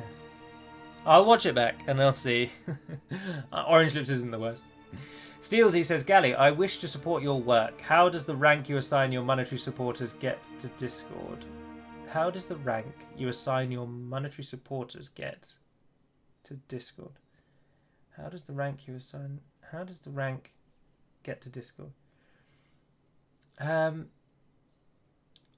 not really sure what you mean there. If you join YouTube, you're supposed to automatically be promoted in Discord. So YouTube has the little join option, doesn't it? Where you can pay like £3.99 or something a month to your favourite streamers. Oh, look, Men of the West is here in the channel. Jeez, that's amazing. You're an absolutely huge YouTube channel. That's real starstruckism there. Like, you dwarf me like by a factor of 10, I think. That's incredible to see you. Hello, hello, hello. Men of the West here is everyone. If you're looking for Lord of the Rings lore videos, then absolutely look no further. I think he's probably the first in almost everyone's searches, to be honest. Welcome. I'm amazed at that. I still consider myself, and I still am in the grand YouTube scheme of things, an absolutely minor channel of insignificance. But then, no, one should hold one's achievements up, and 50-ish thousand subscribers is no small achievement. I shouldn't be so... I shouldn't belittle myself so much. Right, anyway, let's just smash these fools, and then I can go and enjoy my dinner, which is currently being prepared for me, which is quite nice, but does mean I'll have to prepare a dinner on another day. Right, moving forward. Can I do an 1800s British Army officer accent? Not really, to be honest. I try. I'm a big fan of Dad's Army, which perfects that sort of accent. But I always fall short, and it just sounds so cartoonish, if I'm honest. Right, archers, try and avoid the wargs, if you would. That would be very helpful. And Eartheod, the wargs are coming for you, whether you want to avoid them or not. Oh no, they're warg skirmishers. Fantastic. Oh, have a day off, Angmar. Why did you bring siege? Oh, they're always out here ruining our fun. I've pressed the wrong button there. Absolutely pressed the wrong button. I've just pressed G5 instead of control. Let's hope G5 doesn't do anything. I don't think G5 does. I think that's my export button. Which all means nothing to you, of course. Always good to see all kinds of Middle-earth content. Smiled when I saw this video. Don't undersell yourself. I also see myself as a small channel. It's amazing to me that you say that at the end there, because your channel is huge. But I suppose we all perceive ourselves in often the worst light, don't we? Common attribute of humanity. Oh, now I've pressed the Windows key. At least that didn't pop up. Are there any custom settlements on the way for version 5 and later versions other than Dol Amroth and Umbar? Tharbad is on the list, but it won't make version 5. I don't think. But Tharbad's definitely on the list. And Alkford is also on the list, but I don't, again, think that will make version 5. Oh, that's not our general, is it? No. Truinian. Captain Truinian. I'm rolling the R. I don't know if I actually should or shouldn't roll that R, but I've rolled it anyway. What's the stats? 51 plays 19. Let's go and watch as our cavalry does the unthinkable. It's not really unthinkable, is it? It's most expected. And smashes. Oh, these are from the Ruidau uplands, which is where we're assaulting now. Oh, that's handy to note. Thank you, Men of the West, for stopping by. Absolutely insane to see someone of your caliber here. Definitely starstruck. Steelsy, sorry, yes, I didn't finish your speaking with you. So, if you join YouTube or you join Patreon, you are supposed to automatically get that rank if you link it with your Discord. However, it doesn't often work. So all you need actually do is message me in Discord and say, hey, Galu, I am XYZ on either Patreon or YouTube, and this is my account, this is who I am. Please may I be Banner Marshal or Banner whatever, and I'll just promote you to the rank. So that's the best way of going about it. Although do note that the Banner Marshal rank, full disclosure, only really entitles you to. There's a text channel in Discord that only Banner Marshals and I can see, so you can chat directly to me without having to PM me. Oh, who got the most kills? 99, eh? They're archers. It also, of course, gives you the nice pink colour if pink's your thing, and you get. No, I think that's it actually. But if you join YouTube, it highlights your name in green here in the chat. But honestly, don't. I'm not trying to get you all to do it. I'm just explaining the details. But if you do join YouTube, you get a green thing in your name, and you get a funky little badge that I designed, which I quite liked. Gallo, is my new real name Noah? No, as C Nuke says, my real name is Edward. Victory in your name, which is an Anglo-Saxon name. It comes from Edward. And then down the years has morphed into Edward. Hey Gallo, Jingo Jango, is there any way I can find out what times you'll be streaming? Yes, I can verbally tell you now that it is most likely... Oh, the Harrowdale has fallen. Oh dear. And Lothlorien fell. Oh bugger, that means that Angmar army's just going to suddenly be in our terrain. Finabel's got the ring. Yes, look, now Wusk Freya's just suddenly behind our line. That's bloody lucky, isn't it? Your orders, my lord. Well, it's not going to serve you any good, sir, because we're knocking on the doors of Kharndom itself. shall prevail. And yes, of course, Kharndom for some reason is currently bugged, but it's not bugged in version 5. That's long been fixed, but it's just bugged in this specific version, which is like 4.78 or something like that, somewhere around that kind of point. But we've got all of these troops together, so everyone push up to Gleerwine where we can defend against Wusk Freya. So the streaming, because the episode is essentially now done, I'll be going in just a few moments, so just end on these final questions. The streaming, I hope to stream, if I am honest, at about 11 o'clock in the morning GMT on a Saturday each week. Maybe every other week. But I think I am going to settle on doing them in the morning. Number one, there were more people, I think more people overall watch in the morning than have done at this time, because whilst this time encapsulates more of the globe, it's not actually an ideal time. It's like 6 to 8 o'clock in the evening in Europe isn't fantastic time. Many of you will be having your dinner. And also middle of the day for America is not ideal either, to be honest. The best time is later in the evening, like 8 onwards. But to make it 8 onwards for North America, I'd have to be recording at like 1 a.m. So anyway, so long story short, I'm going to do the live streams in the morning. So it will be about 11 o'clock in the morning on Saturdays moving forward. And so that's the answer to that question. Was there something else I was going to ask? Why do you not do public betas for version 5? I've noticed some YouTubers have access to it and not the public. Why is this? Because if we open up version 5 to you all and just say, look, here is version 5, install it if you want, test it, play around with it, we will get so many people not being able to install it that we will just spend our lives helping people install the mod. Because it will be copy and paste. It will not be an installer. And so many people just make so many errors, and we'll get reports on things that aren't actually problems, and it's just not worth it. So we're just not going to do that. But anyway, for now, 'tis the end. I'm going to head off. So thank you very, very much all for watching.